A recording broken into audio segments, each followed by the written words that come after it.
Hello, and welcome to another episode of Boundless Body Radio. I'm your host, Casey Ruff, and no offense to any of our former guests who have all been amazing, but I'm about to introduce my favorite guest ever on the show.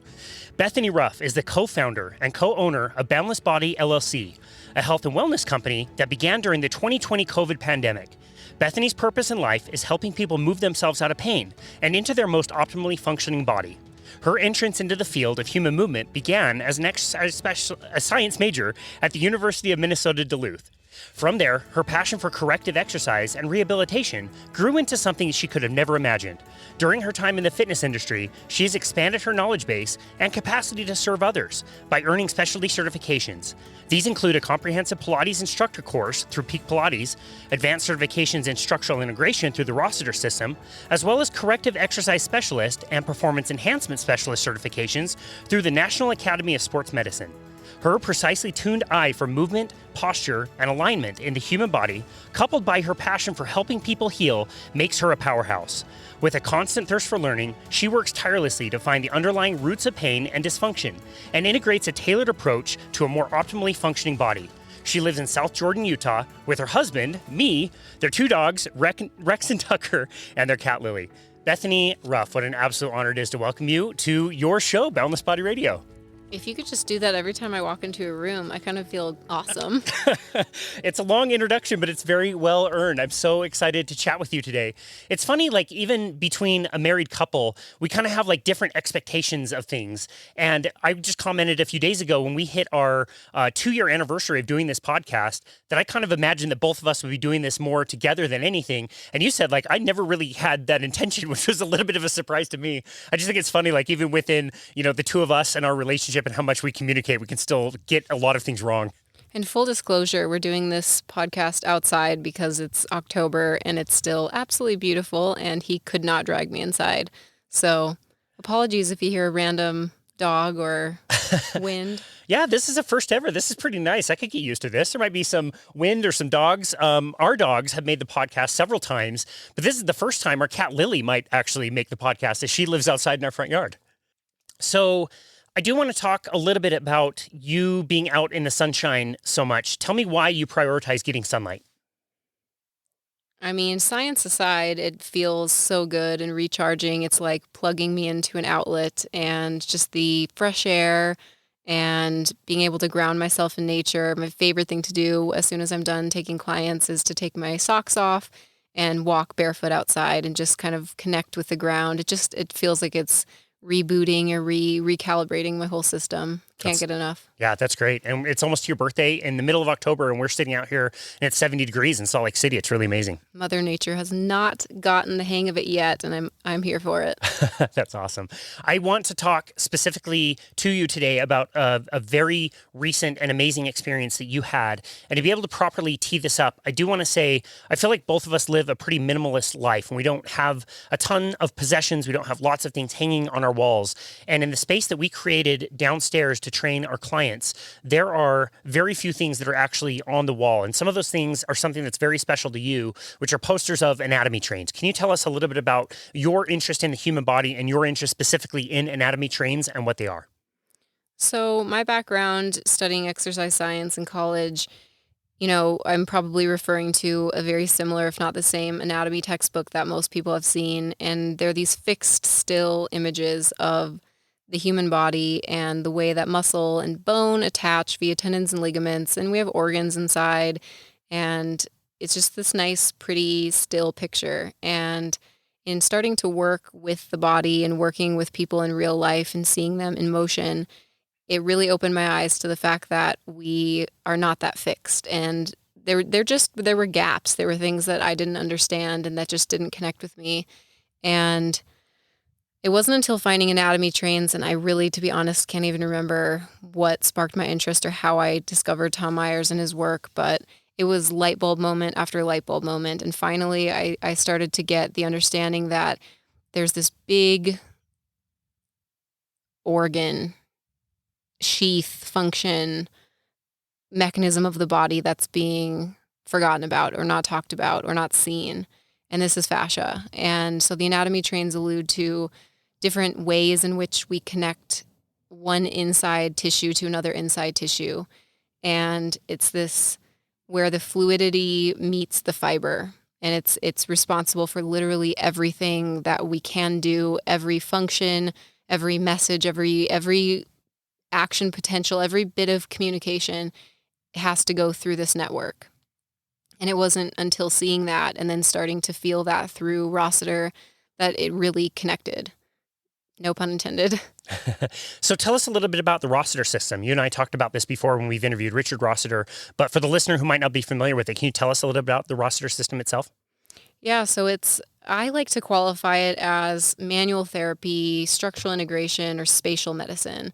And so I'm using my foot as the tool, whereas a massage therapist or a chiropractor would be using their hands.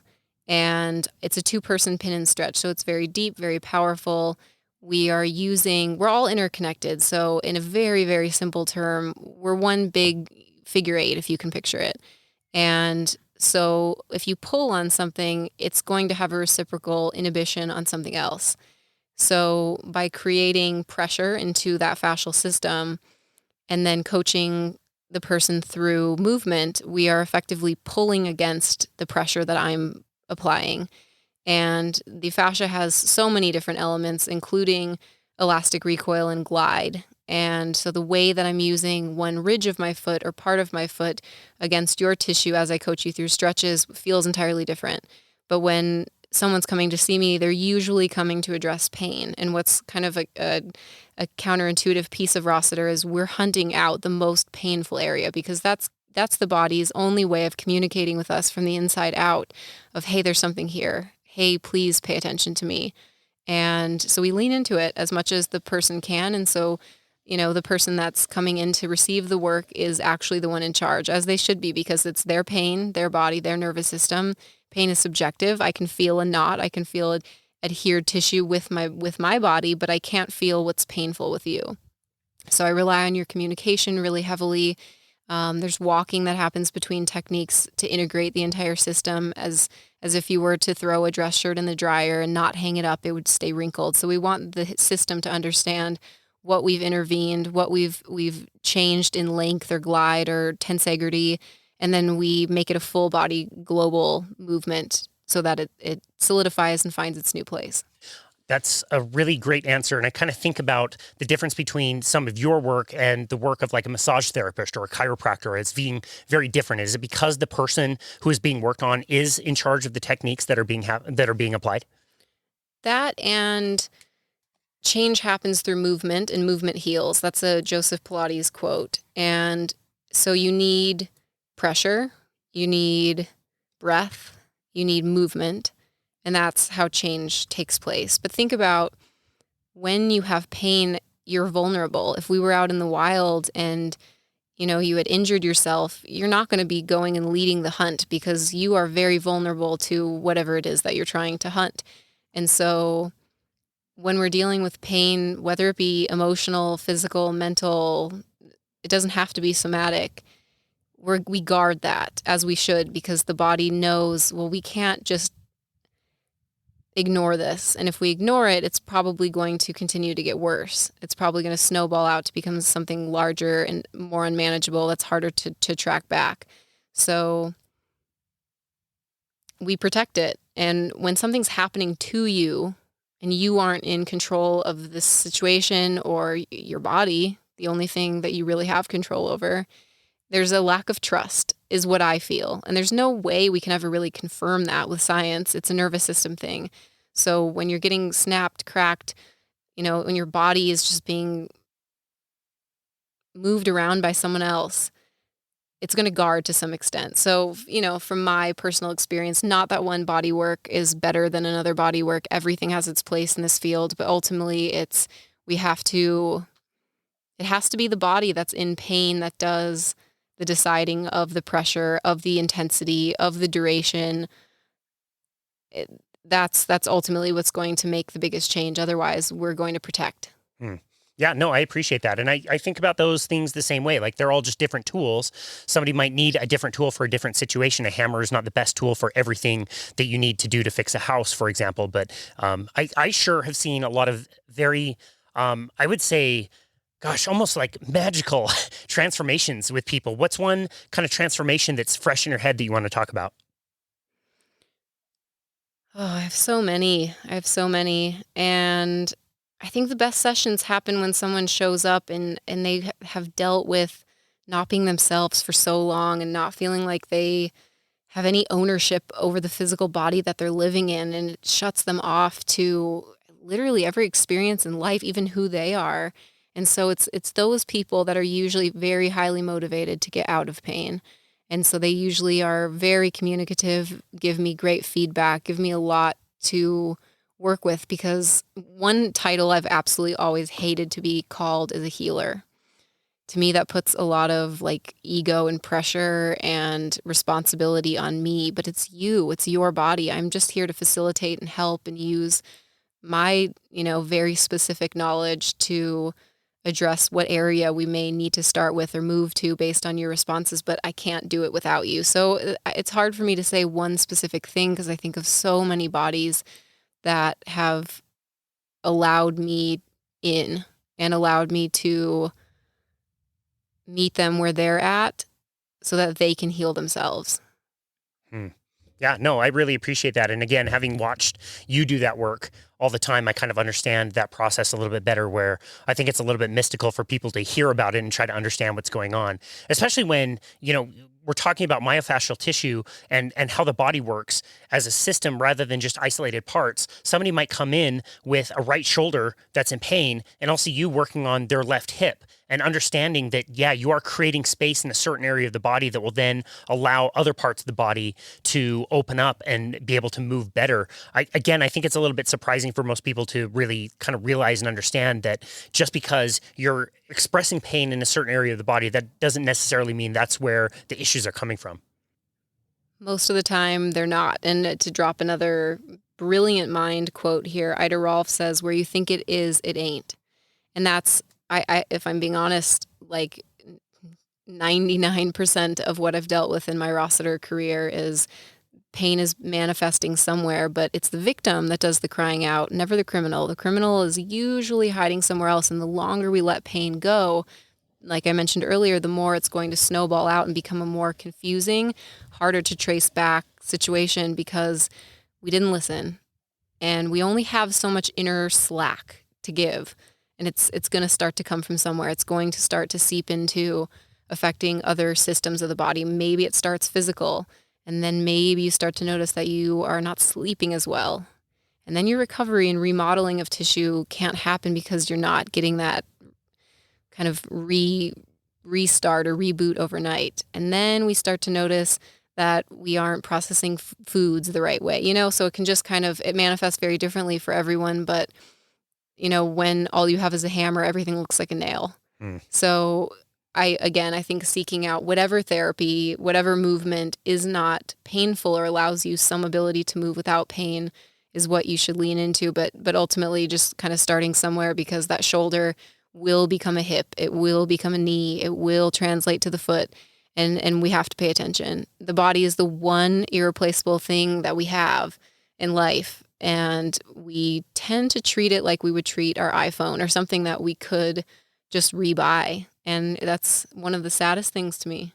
Yeah, it really is. We just hosted Tro and Rosette Kalajian, and Dr. Tro said, we treat our cars way better than we treat our bodies. It's not even the same thing, and yet we could replace our car relatively easily, and not necessarily our bodies. And I want to make a comment on that because Tom Myers in this last 5 days said something that I wrote down on day one that I thought was just brilliant, that we aren't put together in the embryo part by part the way a car is put together in a factory.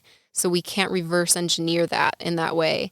We are one fluid system that grew out of a seed, like a tree laying down its roots into the earth and then growing its branches up to the sky. We are rooted within ourselves from the very beginning. And so kind of what I mentioned at the beginning, unlearning or reframing the way that I came to understand the way we were put together and thus the way we move is not mechanical. It's not part by part. It's not system by system or muscle to bone. It's so much more magnificent than that. Wow.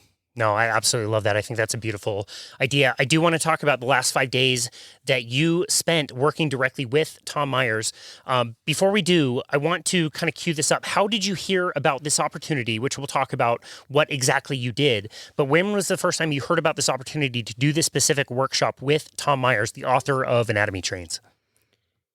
Well, looking back at every experience we have in our lives, there is for sure a reason that people and things and experience pop up into our life when they're supposed to. And to be honest, I had a very rough September that really shook me up business-wise. I don't know if Mercury was in retrograde, which guys, I don't know what that means, but she wasn't good to me in September.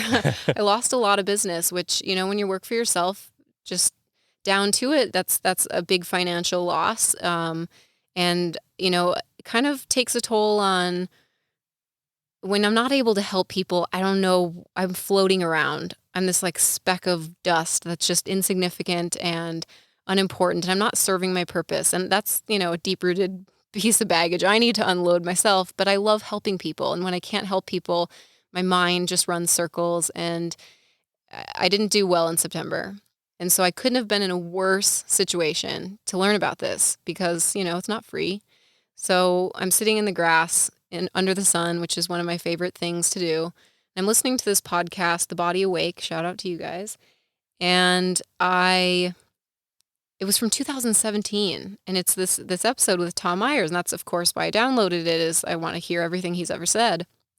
So I'm hearing it, and they mention this 5-day cadaver dissection course. And I'm like, what is that? That is bizarre. So I just click on the show note links. And of course, this episode happened 6 years ago, nearly. So I look it up, and weirdly, there's a course happening, the closest that they happened to me at the Laboratories of Anatomical Enlightenment in Boulder, which is Todd Garcia's lab. So I click on the link, and Casey knows me. Once I find something that I want or is like stimulating to my brain, I won't shut up. It's all I can talk about. So he saw my eyes light up, and we just both kind of knew logistically, like, this wasn't great, this wasn't easy, but I need to do this. And yeah, it was a matter of 48 hours, I think, right? And Yeah. I had booked it all. Wow. So say that one more time. Cadaver dissection? 5 days of working on people that I will forever be grateful for who decided to donate their bodies to science. It's the University of Utah donor program. And yeah, there were 3 cadavers, and I didn't really understand what it meant when they said untreated. I have a little bit of experience working with cadaver dissection embalmed, but these were frozen. And that is as close to in vivo as you can get. Wow. It's absolutely been amazing to hear some of the things you've described from this course. Before we talk about that, I do want to comment on what you said earlier as far as business goes. It is really nice that we have our own business and we do personal training, which is fantastic. We both are very passionate about what we do, but a lot of people don't realize that there is very little security in what we do. And especially with what I see you do with people, you're so good at what you do. Sometimes it doesn't take very many sessions to get somebody out of pain, and essentially you're getting fired for doing a great job with somebody. I literally just got fired 2 days ago. I had a high school volleyball player who had been having to sit out for the first several games of her season. And just like, my work is my passion, she just was feeling terrible and starting to get depressed that she couldn't do what she loved. And luckily I had her referred to me by another client whose teenage daughter had success. And one session in, and there goes all the calf and foot and ankle pain that she had. And like, man, I should have held back some of my bags of tricks there. Congratulations. No more clients. That's awesome. What was some of your resistance before you decided to fully sign up and commit to this class? You guys, full disclosure, I can teach Pilates. I can teach people how to strength train. I can even help them heal in some way, but I've never rented a car. And just the logistics, I feel responsibility because my clients are my family. I know that their ability to move through life and the way they need to move through life is somewhat dependent on how their body feels. And so a full book of business, that entire 5 days had to be canceled and moved and rescheduled. And the drive was going to be an hour and a half each way, morning and night. And it was just not convenient. So the lack of convenience in my routine little life that I get to control was kind of shaken up, which, I think was probably a good thing for me. Yeah, I think so too. I tried my best to goof you up, especially with the rental car, like telling you to go to like the 5th floor of the airport, take the escalator. It's with Alamo, the company, but Alamo's in San Antonio, so you got to take the bus there. You're the worst. You're the worst. Make sure you get the roof insurance and pay extra for the tires. Yeah, I'm glad you were able to get through all of that. What was your resistance specifically to the course itself? Besides the logistics and the difficulty of everything, what about like working with bodies? That had to be daunting. I would consider myself a sensitive person, and I've not experienced before the death of our cat, Ed, last year. Last year? Last year. I have not been around death and not humans. So the cadaver dissection that I had done a little bit in University of Minnesota program in high school was with a cat. And this was, I don't know how far gone, but very, very, very embalmed with a lot of formaldehyde. So when the body is treated, whether it's a cat or a human, the tissue is being preserved with a chemical, which really compromises its fluidity, its integrity, its quality. And so I didn't know how I was going to do seeing a person. And I'm a person. And I know what I feel, and I know how I use my body to live my life experiences, and that person doesn't get any more. And that's sad. That's the end of something. And it was just altogether something I didn't know how I would handle, and I thought I would be a lot more emotionally impacted by it. Not to say I was a robot and it was cold. It was very touching and very beautiful, and an absolutely honoring and humbling experience that this woman allowed me to have. But yeah, I didn't know what I was going to do. Yeah. Wow. Very interesting. I think both of us also have placed such a very high priority on our daily lifestyles. We have a very specific routine. We're kind of up at the same time. We eat at the same times. We use the sauna. We get out in the sunshine. How difficult was it to know that you would be going out of your kind of typical day-to-day lifestyle that provides so much stability and health for you? Well, I was in a lab for 9 hours a day for 5 days straight, so this is why we're outside now. Which, again, I love. This is great. And also, you went to Denver, and you mentioned driving an hour and a half each way. You had an advantage where going to Denver meant that you could spend some time with your mom and stepdad who live in Evergreen. So yeah, that was quite a long drive from Evergreen to Boulder and back every single day. But what was it like to spend time with your mom there? It was nice. I knew that I'm an introvert. I don't get recharged by being around people. So by the end of a very cerebral day and physically demanding, not in the fact that I got to lift a single day or got all my steps in, but you're working with tools and instruments that my hands weren't used to, standing on hard concrete lab surfaces and thinking really, really hard and focusing really, really hard. So I didn't have a lot of extra energy to give. I tried to get myself out in nature and have some good time with them. But I mean, those were the people outside of my fellow lab students that I interacted with. And ever since experiencing this, you can't not look at the human body differently. You have a different relationship with death. You look at the people around you and they just feel different. Not physically, but their energy feels different because you've just spent 9 hours a day around a human whose soul isn't in there anymore. And I'm kind of speechless. I don't have words for what that felt like. Let's talk about those people, the people that came in to do the class with you. How many were there and where did they come from? So all over the place. There were actually a handful that came from San Diego, Tahoe. The furthest came from Wales. He was actually very interesting. Shout out to Andrew if you ever listen to this. But he started working on spinal dissections of horses. And he's also a chiropractor for humans. So he had a lot of interest in the spine and mechanics as far as that goes. But everybody came with a reason, and that's what we started the first day with, is after we saw the lab and kind of got the lay of the land and kind of got the shock value out of the way, we all wrote up on a whiteboard our name, our profession, and why we were there if we had to pick one thing, which, to be honest, of the whole course, that was probably one of the harder things. You assigned everybody one job and not one person wrote just one thing. Everybody had a list.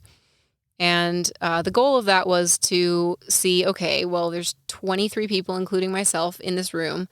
If we all write something with the pelvis, then we clearly need Tom, Todd, and Thad to know we have an interest in the pelvis. So don't breeze past the pelvis. We need to really dive into that. So I thought that was cool, the way they kind of started the course and made sure that it was somewhat tailored to what we were there for. But yeah, acupuncturists, chiropractors, physical therapists, pre-med, some doctors. There was one woman who I thought this was super badass. She was an organizational consultant. And she has had so many issues, pelvic related, which then branched into her organs. And it just was, her body was shutting down and she was seeking out help from any alternative spatial medicine kind of practitioner that she possibly could. And she just wasn't settling for not knowing. And I thought that was super cool. Wow. She showed up. Wow. So there was no like prerequisites. Anybody could have signed up. I could have signed up to do this class. Anybody listening could have signed up to do this class. It wasn't like you had to be in this field. Absolutely. Yeah. It's open to everyone, which is, I think, just so amazing. And so I've not gone through a pre-med course, but Todd Garcia, the master dissector, the owner of this lab, who I was lucky enough to kind of work with side by side throughout the whole thing, he would guide everyone through, but you were kind of left to figure things out like on the fly. None of us were going in with a ton of dissection skills. And so you're kind of trying to drink through a fire hose of learning anatomy and learning dissection all at the same time.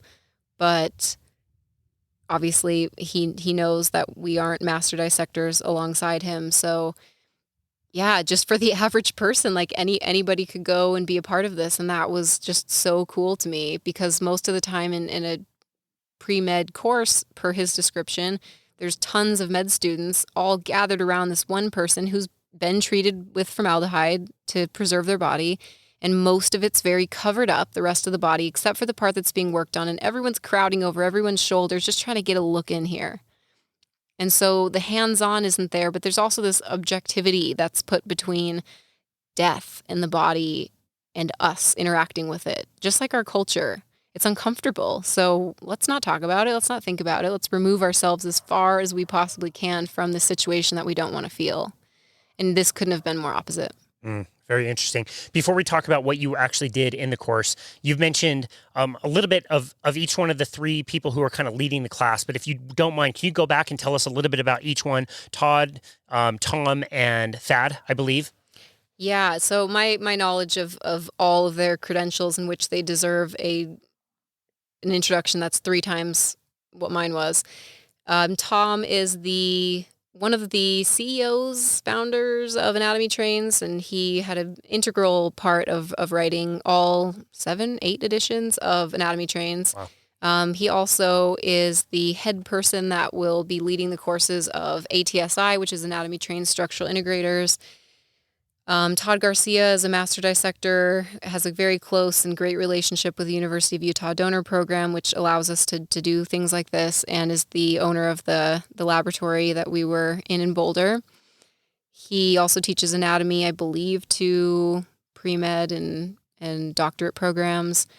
If you ask him what he does for a living, he says he teaches anatomy. Very humble person, very respectful of the whole situation. That I know the least about, but he is the cameraman for all of the live streams that you see, and is also what I would consider a master dissector. He definitely knew what he was doing in there. Wow. Interesting. So you're heading to your very first day, Monday morning, driving there. Did you have expectations of what was going to happen or what it was going to be like? Or was it such a new and different experience that you really didn't have any kind of preconceived notion of what was about to happen? None. I mean, I'm focused on the task right in front of me, which was like, all right, let's figure out how to get to this place. And so you're kind of preoccupied with the travel and all of the logistics to get there. And I did not know what to expect. But of course, you know the inevitable. At some point, we're going to see people. At some point, we will be dissecting people. And so that's kind of on the forefront of your brain. But the confusing part to me still, after all of this, like hindsight and kind of taking a moment to process it, is at no point was I squirmy or squeamish or afraid, which I really would have thought that I would have been because of my lack of exposure to death. And so, yeah, went in blind, and there's no other way to do it, but I'm glad that I didn't have any expectations because it was all just like jaw to the floor. Wow. And I want to be very respectful at this point and ask you questions that you can answer respectfully. And I hope I don't overstep my bounds. I am going to just ask you whatever questions come to mind because I find it so fascinating. So don't feel like you have to answer every question. But you have mentioned also that these people are extremely respective of the bodies that they're getting. Can you elaborate on that and explain why that was such a high priority? Yeah, it's very important. It's crucial that Todd Garcia maintain a very professional, respectful relationship with the University of Utah donor program. And part of that is these people have most likely had children. They have families. They lived a full life. They were just like me. They were just like you. And they deserve, especially for putting themselves into a program like this that allowed us this opportunity, they deserve the utmost respect. Any time an incision is being made, any time anything is being touched, looked at, there must be a reason. There must be a gentleness to anything that you're doing, because every single tissue, we're talking the smallest speck to any fluid, to any part of this person, goes back with them to the University of Utah to then be cremated and their remains sent to their family. And so when you look at these bodies as we go from skin to bone, we're feeling, we're experiencing, we're watching, we're learning, but it's all done in a way that you would touch your significant other, that you would touch your family, that you would touch your friend. And it's gentle. Even the way, obviously to get to certain parts of the anatomy, we would have to, as a group, move our model, is what we'll call her, face up and face down. And that is done gently. That's done, when we're less put together, when there's more taken out of us, we kind of are, a little bit more flopping around. And so every hand, every shoulder, she was constantly supported. There was no banging and crashing around on the table. There was no hack job with the scalpel. It was very, very, very intentional. Interesting. And so you said you had 3 different bodies. Were people separated out? If you had 22, 23 people, were people separated into groups, or did you have one body a day and then turn that over? Like, how did that work? So when you first go into the lab, these bodies had been frozen and then in a refrigerator, and they're wrapped in plastic wrap that you can somewhat see through. And they have an ID number, and there's a note from someone at the University of Utah. I don't believe they really explore too much about these models before they allow us to have this learning experience with them. And so maybe they make a quick comment like, okay, well, this lady has a big incision around her knee, so she's got right knee is bad. Or I believe my model, her wrapping had bad abs because we could see a big, huge kind of upside down V-shaped scar across her abdomen. So based on seeing someone you know nothing about yet through kind of plastic wrapping, you pick like whatever kind of speaks to you. So we weren't assigned anyone. We did not know at that time who Thad, Tom, or Todd, who was going to be kind of guiding our 7-person group. But I energetically kind of radiated towards this woman who, again, we don't want to be far removed from. So we gave them each a name. So we had Joe, we had Mary, and we had my model, Mia. So those are the names you gave to the bodies? Yes. Wow. What was it like the very first day? I mean, it sounds like you guys didn't really have much of like pleasantries or introductions with each other. Pretty much like you jumped right in. What was it like the first time that you saw a body? It was important to me going into it that I knew I wanted to have some kind of respectful, not even out loud conversation with her family, her loved ones, her physical self. And even though the soul isn't in there, in my belief, you can't separate energy and matter. And so there's there's this energy, and honestly, I felt compassionate. I felt that you're just seeing before you're doing any dissection. You can see the things she struggled with. You can see the positioning of her pelvis. You can see the positioning of her jaw. You can see where she's scarred. You can see she has a port in her chest. The end of her life, at least the end of her life, wasn't easy for her. And I remember holding her hand and feeling, it's cold and lifeless like you would expect, but it looked like my hand. It looked like my mom's hand. It looked like hands of people that I know. And so I wanted it to be really human to human connection the whole time, which again, I think that feels and sounds like creepy for the average person in our Western society, because it's more normal to be really removed from it. You're a weirdo if you're wanting to get closer to death. So yeah, I had a moment with her where I thanked her for what we were going to be able to do and promised her that it would be done with the utmost regard and that she would be taken care of and she would end up right back where her family knew she was supposed to be. Yeah, that's really beautiful. Now, when you first told me about this class, I would have imagined that you would have spent lots of time in discussion, kind of talking about things, discussing maybe even down to not just anatomy, but techniques of how to, dissect a person, how that would work. But it sounds like you guys went right into the lab and just started working. And it wasn't necessarily that people were like showing you everything exactly the way you had to do it, but they were allowing you to just kind of be free with everything that you were doing. Is that correct? Yes, and I mean, I would say 2/3 of the group, this wasn't their first go at this course. It had been, this specific course had actually been pushed back from 2020.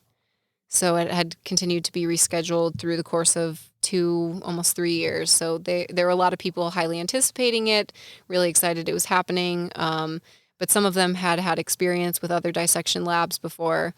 So, with the nature of everything being very respectful and being very purposeful, intentional, I watched a lot. I dissected a lot, but I watched the way Todd held his hemostat, the way he held his scalpel, the way he brushed. It was honestly one of the more artistic things I've ever seen. It was so detailed and skilled, and it was like you were doing something for someone and not to someone, if that makes sense. Yeah, that's interesting. So I'm sure are we allowed to swear on our podcast? We can, yeah, absolutely. Okay, well, I probably fucked up a lot of it, but I never cut to cut. So there was this textbook that Casey was kind enough to purchase for me as a birthday gift,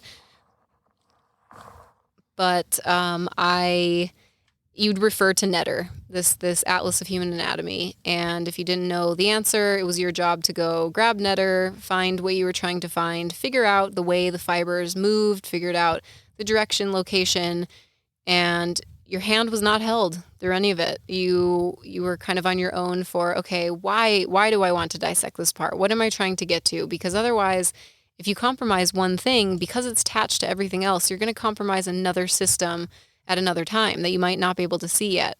So we began with the extremities. The arms and legs are where we started because they have the least amount of thick tissue and hydration, essentially. So they were going to dry out the quickest. So we needed to learn what we could learn from our model with those areas first. So that was day one. We began with arms and legs, and it was absolutely fascinating to see how we were all wired. Wow.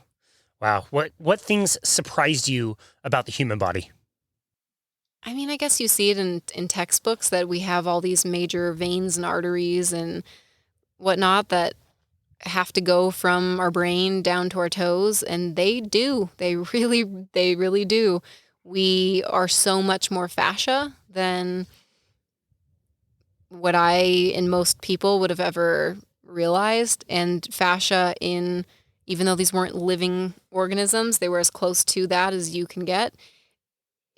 Trying to grab at fascia is fluid, it's liquid, it's like trying to grab water. It's gooey, it's a membrane, it's viscous in some areas, it's a sheath, it's a whole inner network that once compromised or cut into via surgery of any type, it's never going to be the same, because if we were meant to be cut in two, we would have been designed with zippers. So you're affecting something by touching something.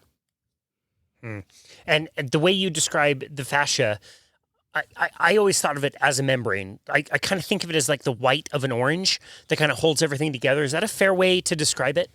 I'd say kind of like not at all, because in an orange, you can take the peel off and then you can take that netting off. And I get why people say that, because it's something that someone who's not a body nerd just is trying to conceptualize. So I guess you could use that. But it's this organizational, like, if you can picture a spider web, if you've ever gotten walk through a spider web, you'll try to get that thing off of you for like 12 years. It sticks, and it's designed by that spider in matrix that's meant to be braided and tied in together for stability, for support. So it's doing exactly what it's supposed to do. And we have that in every little bit of tissue, but in a more fluid form. And it can tack down, it can stick to things, but it's also, we wouldn't be anything without it. Wow. So interesting. Okay. Energetically, we know that we can run the body on different energy sources. We've got carbohydrates. We also have fat. As you were dissecting the body, what did you learn about our capacity to store fat as an energy source? That was really huge and eye-opening that, most of these people, granted they all were in different states, so we didn't really know what the ends of their lives were like, but for people who haven't eaten in a while and people whose tissues have definitely atrophied, what you would look at and say, wow, that person is rail thin. You get into their tissue and they are adipose, tons of fat. And in areas that you'd be shocked to even find fat. Like, think of the leanest areas of you. You can touch them right now.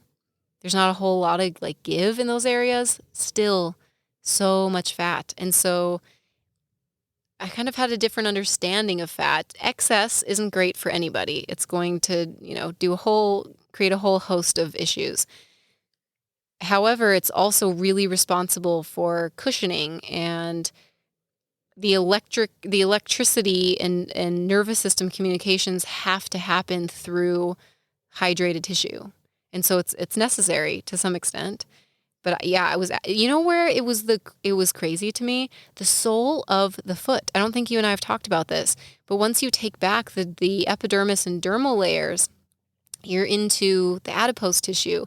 And I mean, no matter what kind of shape you're in right now, if you can, feel the bottom of your foot, you would say, my butt probably has more than that, or my tricep is holding on to more than that, or my stomach.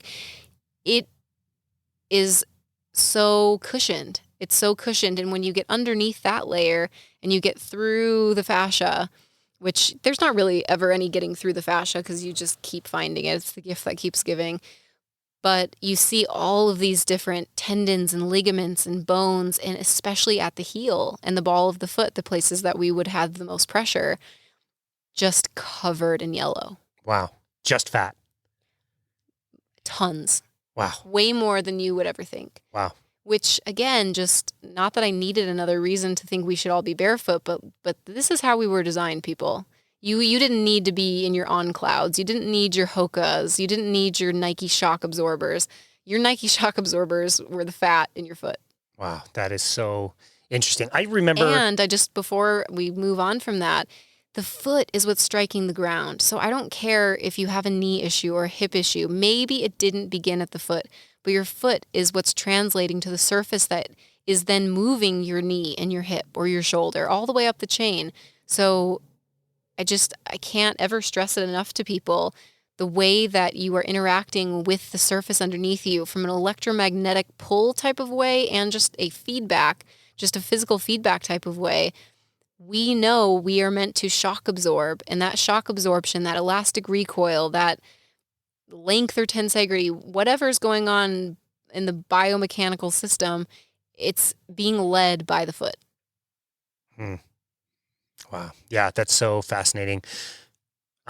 So I think back to some of the metabolic tests that you and I both did. And I spent a lot of time training other trainers on how to do metabolic tests. And you did that as well. And I remember the graph on the report that we would print up, which would show the energy availability of people, what they could actually store for energy. And for carbohydrates, it would be about 1,500 to 2,000 calories that you could store. That's it. That's about 500 grams. You only really have about a teaspoon's worth of sugar circulating in your blood at any given time, let alone stored in the muscles and in the liver. But we would also show how many calories of fat that people could store based on their weight and body fat percentage. And that could be, if you were very, very, very lean, that could still be tens of thousands of calories of fat. And if you had extra fat, that might be 100,000 or 200,000 or 300,000 calories of fat available on the body.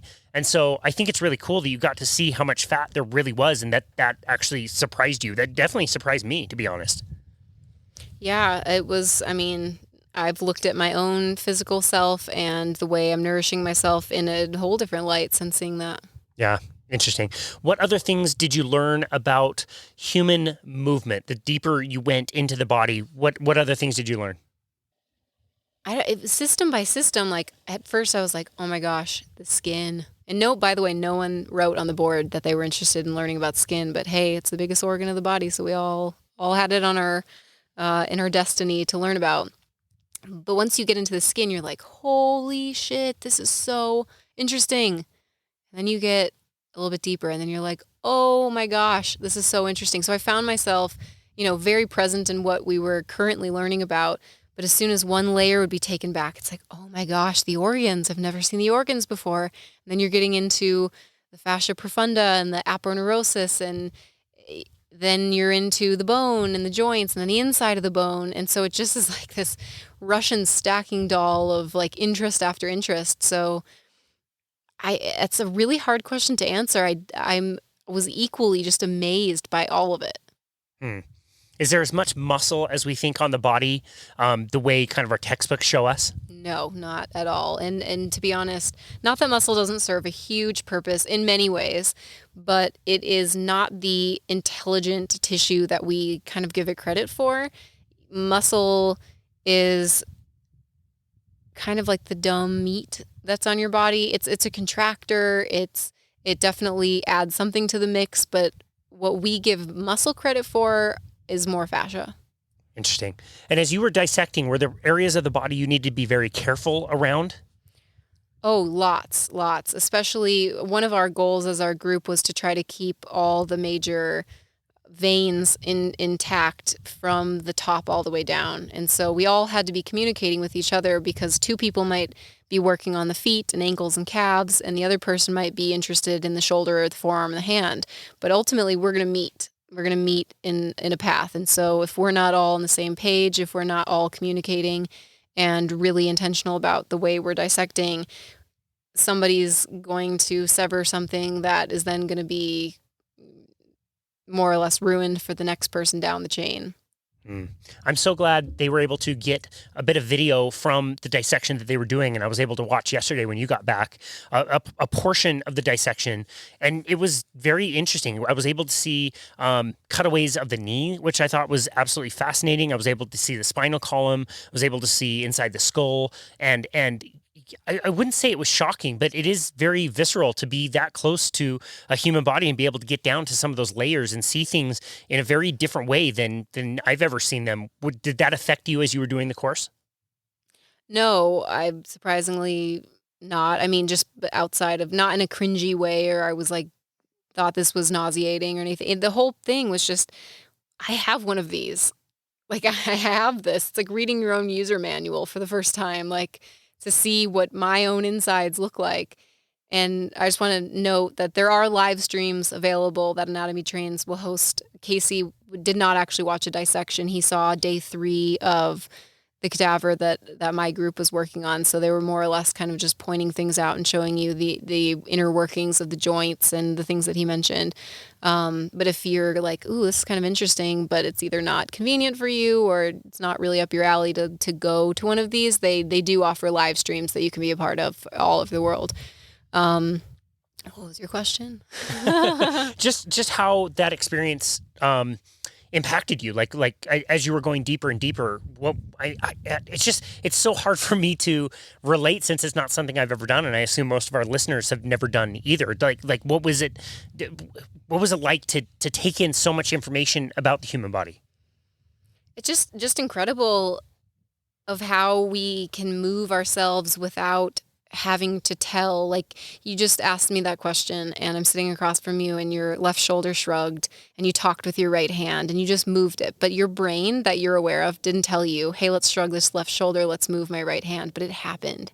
And so there's this fluid and fiber and this like dance going on in your body. And to be honest with you, I still don't fully understand how it all can just happen, but it just happens. And so we take our movement for granted. We take all this intelligence in our system for granted. You can do all the things you need to do in life. You can express, you can connect with me by using your body to communicate.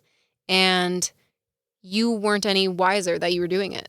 And it moved. Your shoulder shrugged. Do you know how many tissues in your body just had to work in order to make that happen? It's amazing. And we're still breathing and we're still talking and we're still maintaining homeostasis in life. And that is a gift that we're just literally just placed in this world to have. And most of us never think about it. Yeah. Yeah, no, that's fascinating. I think about one of my favorite parts in one of my favorite books, Go Wild, where they make the point that we have already created computers that can beat us in chess. Like, they can outthink us in a game that's based purely on skill and is totally equal both ways, but we will never be able to develop a computer or a robot that will be able to articulate and move a chess piece with the ease and grace that a human can do. And you think about some of those movements that we take for granted, the shrugging of the shoulder, walking down the sidewalk, opening a door, like those are so complex when you really break them down and think about it, yet we do them without really even having to think about it. Yeah, and just kind of putting all that together and what you just said, I don't want to live in a world where that does eventually happen, because so much of our movement and facial expression we've adapted through our genetic makeup over time, like why we have eyebrows, right? So some of that's going to be sweat retention, so it's not getting into the eyes.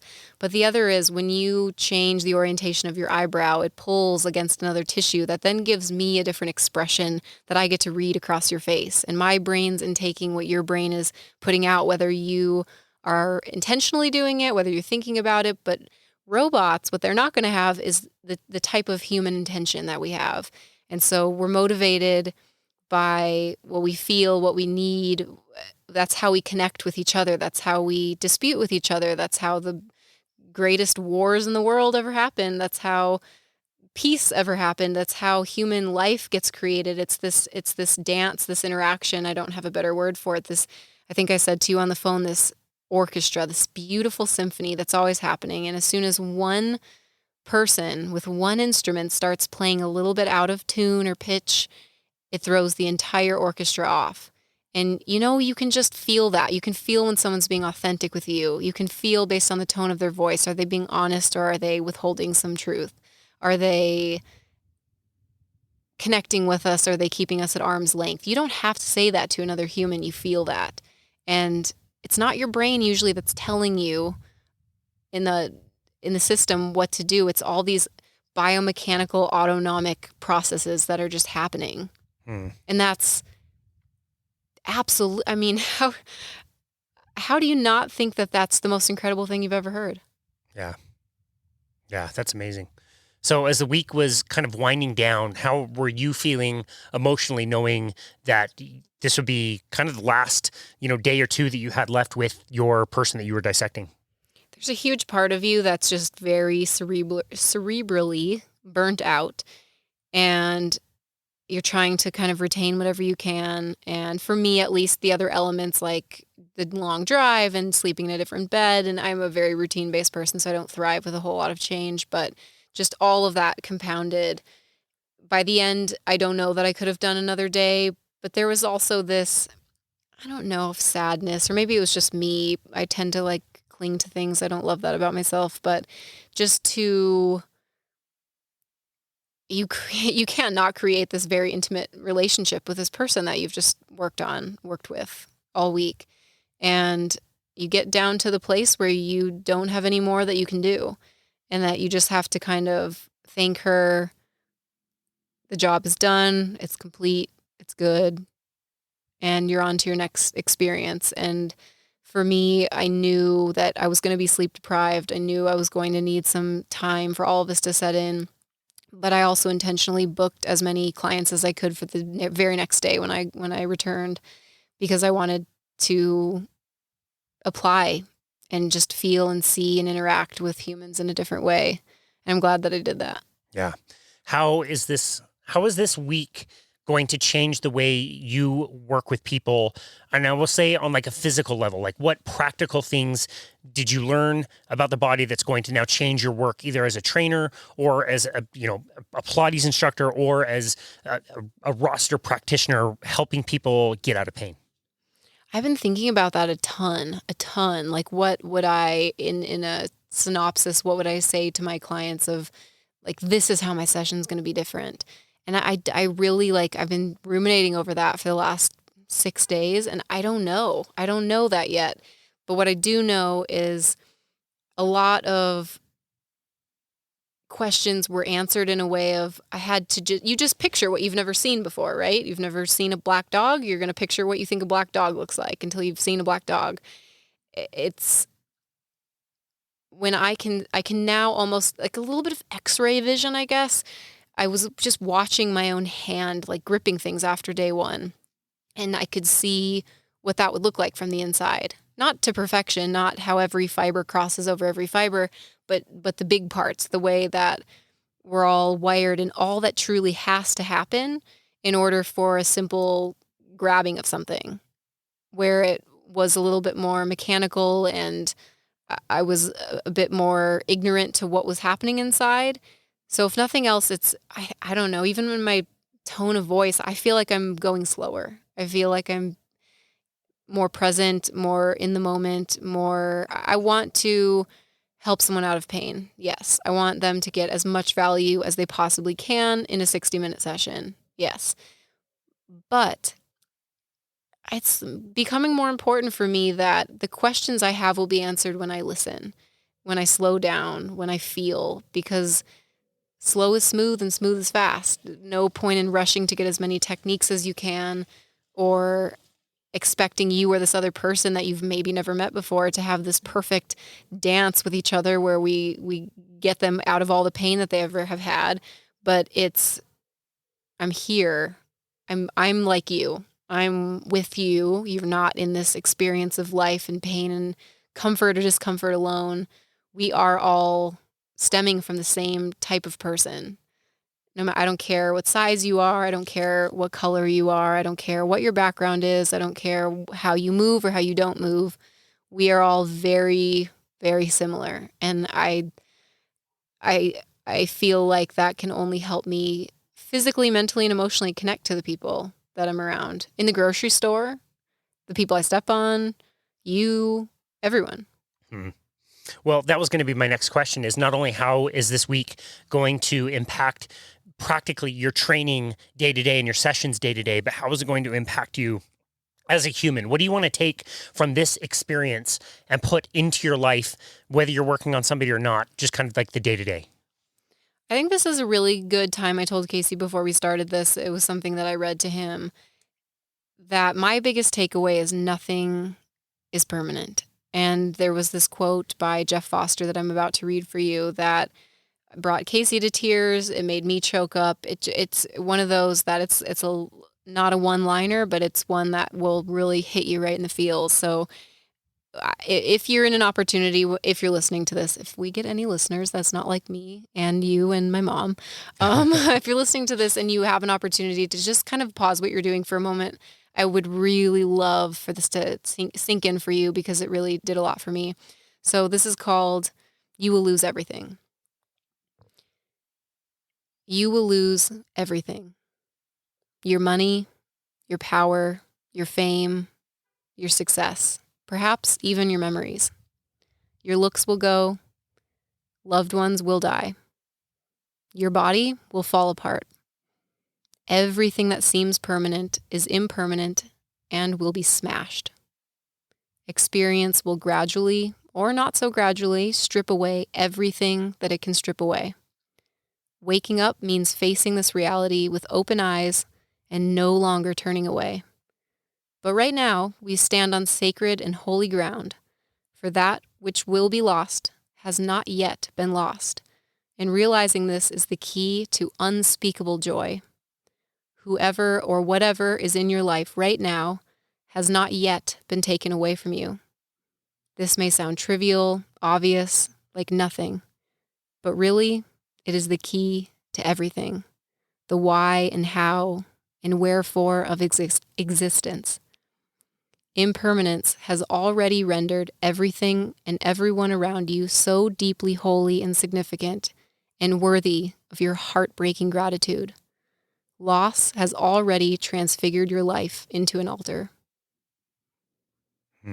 So the things that you care about right now, the things that feel heavy and unchangeable, the areas in which you feel stuck in your life or emotionally or mentally, it's very hard, and I will mess this up time and time and time again. I'll forget and remember and forget and remember. Whatever it is you're going through, it's not going to be forever. And some things you're like, well, great. I don't think I could have taken another day of that. And some things you're going to cling to. But we don't own any of this. We're just here right now. And we're incredibly more fortunate to be here right now in this vessel to experience this magnitude of brilliance that is life.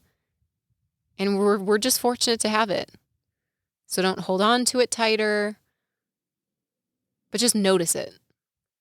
Because as soon as you notice it, that moment's gone. And then that one's gone. And for me, I've always struggled with meditation. I've struggled with being present in things. I've wanted to soak up all the good and push away all the bad. And that's not life. And when you can realize that nothing is permanent and you will lose everything, including yourself, you just get to enjoy being here. It's really eloquent, babe. I'm glad that was recorded because I don't know that I'll ever have a stroke of genius like that again. That was amazing. Well, I think one of our mutually kind of favorite books and that was written by a former podcast guest, Oliver Burkeman, who writes the book 4,000 Weeks. 4,000 weeks is about an average lifespan that you get. It's about 78 years. And even then, you're not guaranteed that much time on the planet to begin with. And the whole idea is like, it's horrific to think that, mine's already halfway up. My 4,000 weeks, I've already lived 2,000 of them. But also to think like that's also an empowering and a freeing thing to know that you don't need to think you have to conquer the world. Nobody's going to remember you in 50 years, 100 years. You can just go out and appreciate life and make a small impact with the people that you get to work with. And that's enough. And you can be okay with that, with that being enough. Would you agree with that? Yeah. And it was very like an interesting, we're in the fitness industry, so we're in this kind of sample size of the world where it's important for us to have physical health, right? It's important to some extent. And I'll be honest, like there's a huge vanity, there's a huge ego part where if I don't look the role, you're not going to hire me. Why would you trust me with your health if I don't have mine taken care of? But, and I'm not saying just like, let's all say fuck it and open the pint of Ben and Jerry's. For some people, they're going to say, you know what? My foot that's been on the gas in all these areas of trying to be the CEO of this company or trying to be the perfect wife or husband or friend, the person who's striving to have the best body or someone who's just trying to start reining in their diet. We all are going to look like the same person from the inside when we're gone. We're all going to end at some point.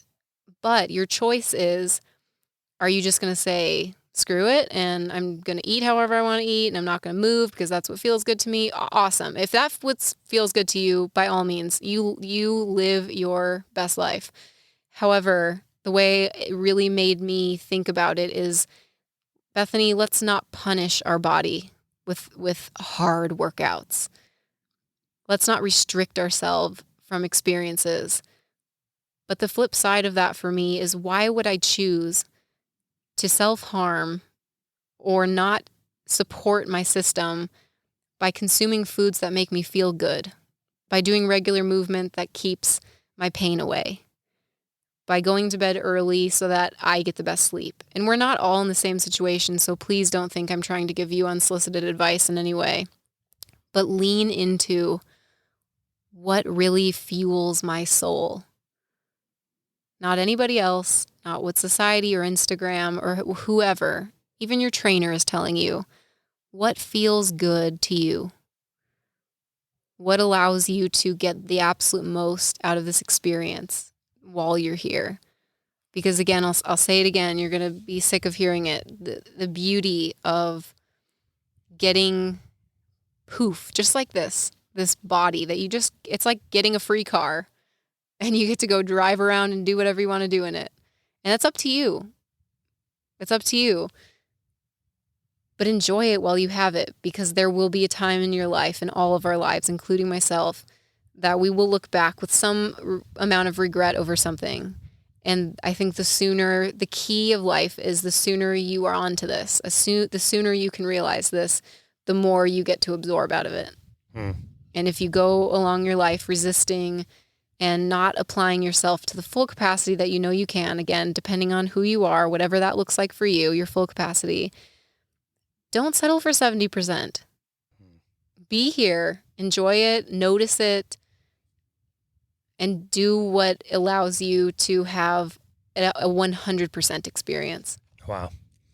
I love that. Of all the training certifications and workshops and programs you've done in the past, this one has seemed by far the most impactful. And I really feel like you are coming home from this a completely different person than when you left. Would you agree with that? I hope so. Even without an experience like this, I want to be, I don't know how you qualify better, but I think what I don't want out of life has become very clear. And that is to just go along knowing. The more you know, the less you know. I think at one point we knew the earth was flat. We knew that we could never go to space. We knew that there's no way that we are ever going to be able to go from one end of the country to the other. There's no way we can cross oceans and seas to get to other places. And what we once knew is not true. It's not a thing anymore. So to box yourself into the things that you know right now, you'd be doing yourself a disservice. I plan to keep the most open mind that I possibly can, because that's going to allow me to realize, just like a true scientist, where are my gaps in my understanding? Well, if I knew this and this was concrete and this for sure was the case, well, now, but this isn't making so much sense. There's got to be more potential and opportunity in this. It's a big web. It's a big domino effect. So I just think that for me personally, I will be more open to all the experiences that life has to give me when I don't make everything so black and white. Wow. Is there anything I missed? Is there anything I didn't ask you, or anything you want to comment on that you haven't been able to? I mean, as soon as we stop recording, I'm probably going to think of 1,000 things, but yeah, it was just a really incredible experience. I just would encourage anybody, no matter what field you're in, if nothing else, if you don't do an experience like this, I'd find a way somehow to open your mind and your heart and your soul to being more comfortable with just the fact of losing everything, of the impermanence of everything, of death, of not to tell you have to start going to random people's open casket funerals just to get yourself exposed, but it's not scary. And the more you know about it, granted, we'll never know what's on the other side for our souls.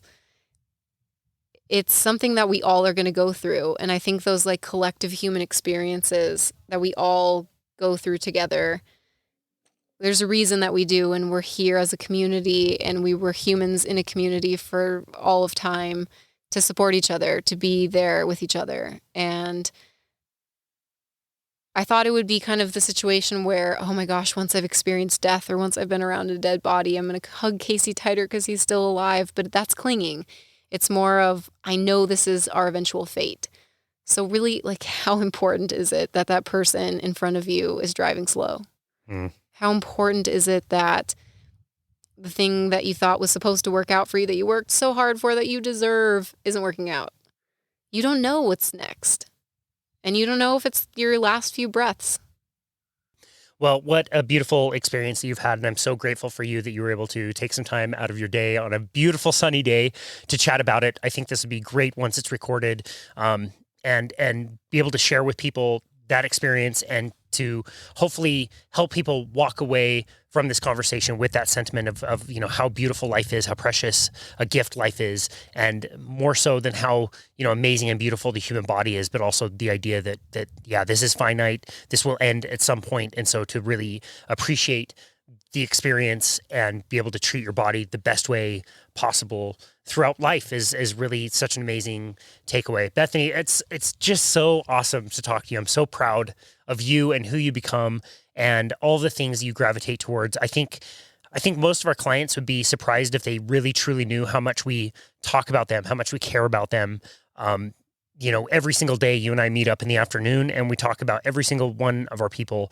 And again, you having a somewhat difficult experience and not the most ideal time in your month to take time away, to take money to invest in yourself, I think is really amazing. And I am just so proud of you. So thank you so very much for sitting down for this conversation. Where would you like people to go to find you and connect with you and your work? I am most active on 2 platforms. So you can find me on Facebook under Bethany Elise Ruff, or you can find me on Instagram, where I'll share a lot of different kind of bodywork stuff. You can see some more snapshots of my Rossiter clients and some fun fitness videos, and that is under Bethany Boundless Body. Excellent. We will link to all of that in the show notes. We did have several listener questions. I just want to ask one of them at the very end. What is it like to work with such a dashingly handsome, wonderful coworker in your company at Boundless Body? I'm wondering who is asking this question. Listeners. The source. Listeners, yeah. It's a lot of people have asked. A true pride and joy. That is what it's like. A true pleasure. Oh, that's amazing. Good answer. Well, thank you so very much again for taking time. Don't tell my husband. I won't let him know. Thank you for taking time to have this conversation. I'm so glad that we were able to record this and share your wonderful experience. And yeah, we're just so grateful for you and so proud of you and your work. So thank you so very much, Bethany. I absolutely love you, and I'm so grateful for you and for you to take the time to be on the show today. We really appreciate you. I love you back. I love you back. And this has been another episode of Boundless Body Radio.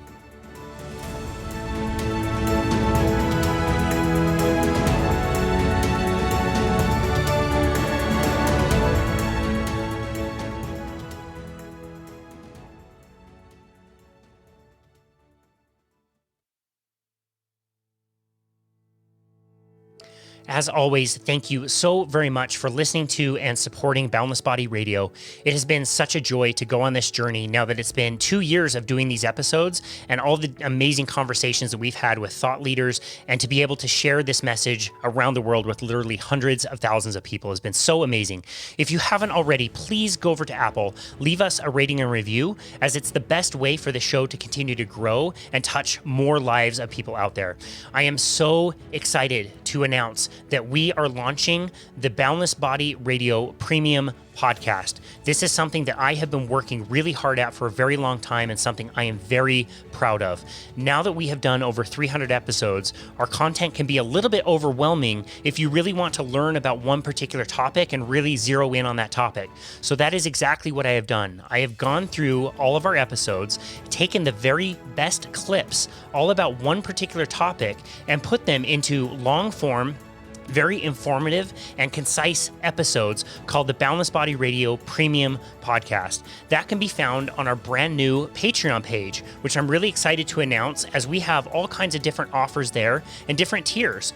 We're including early releases of our show, Boundless Body Radio. We typically keep about 15 to 20 episodes scheduled at any given time. So we have options there where you can have early access to those. We're also offering group and one-on-one coaching, and also access to these premium podcast episodes, the Boundless Body Radio Premium Podcast. We have 3 that are launching right now, and I will be making a new one every other week. And we believe that we are providing these for a very, very high value. So please check us out on Patreon. Check the link in the notes to be able to get there. And thank you, as always, for listening to Boundless Body Radio.